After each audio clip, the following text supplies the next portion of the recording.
I'm Damon. Okay. My first question for you is, what was going through your mind at first when you realized you had no place to stay?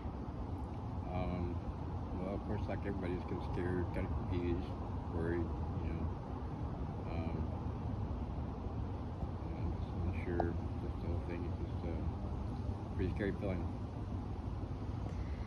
Um, what is one thing you wish people knew about you outside of being a homeless person? Because I know there's a lot of people who stare, uh, do stereotypes. Yeah. Well, because the situation with the homeless people are there. There's so many bad actors out there. You know, um, just wish they just knew that I wasn't like one of those.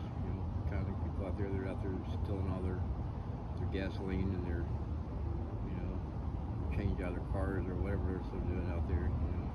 Ripping off the stores and I don't go like that. Okay, my next question for you is, what are some moments from your past that has shaped who you are today? Um, wow, that's a tough one. Um, Moments from my past and shape who I am today. Well, one thing, having a couple of beautiful daughters definitely changed my world. Um, for sure, that's definitely helped shape me up a little bit. Definitely got my lap on track compared to what it was. In the beginning, when I became homeless, I was pretty much a wreck. Um, Drug addicted, homeless, pretty much, yeah. But anyway, an alcoholic. But cleaned all that up today. Won't do any of that, and my daughters have a big part of that. Um, what keeps you going on your hardest days, would you say? Um, there again, probably you, my daughters, kid. Um,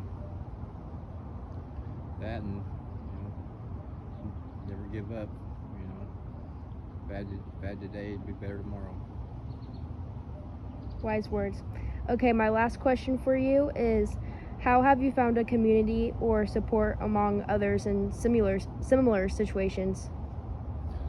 Well, honestly, I only have a few close people out there that I'm in contact with. Honestly, I don't really like most of the homeless people that are out there because they are troublemakers. Because they do just trash the communities and get in with people like that, and they make me look bad. And I don't like to roll like that, so I don't really have a whole lot of connections out there on the streets. Just a couple of close people. You know, I'm perfectly good just running solo. Is there any organizations or nonprofits or anything like that that you think has helped you since? Well, of course, through the whole drug thing, NA, I mean, that was NA? that was a big help. Yeah, um, that really helped me turn my world around, get my life got straightened out.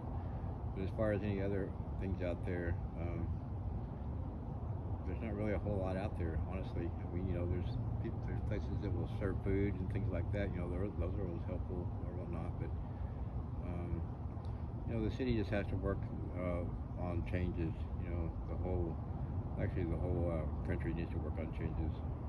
There's a few programs like in Salt Lake City. They do housing first, where no matter what your situation is, you're homeless, you might be drug addicted, you might have mental issues, or whatever, but they'll put you in a living quarters, put you into housing, and then the services follow afterwards. Like drug addiction or drug services or mental services or whatever. But the whole thing is just to get them off the streets and get them housed first, and so they can start making a change. Because I know in your last interview we did with you, you said one of the main issues specifically in Portland isn't enough affordable housing. So would you say another issue on top of that is not enough nonprofits and groups that help the homeless? I would think that with the not enough affordable housing would be we need to roll down the lines of raising minimum wage, making the wage scale comparable to the housing cost. That's a big issue. People that are making minimum wage, and this town can no longer afford like a one-bedroom apartment on their own, and that really sucks. You know, you have to work two jobs or more to be able to sustain an apartment, you know, for yourself, or you have to have a whole bunch of roommates. And like that's how I ended up where I'm at, because I personally don't want to. You know, I've done that throughout my life. I'm not going to work like that all my life. You know, they have to bust my butt for two jobs just to pay some greedy landlord, you know, $1,500 for a studio apartment per month. I'm not going to do it. You know, I'm totally fine living in my van, you know, and saving that money and not having to kill myself for somebody else, you know, to better somebody else, because that's all you're doing. Right. Yeah, absolutely. Well, that's all I have for you today. Thank you for your time and answering my questions. Yep.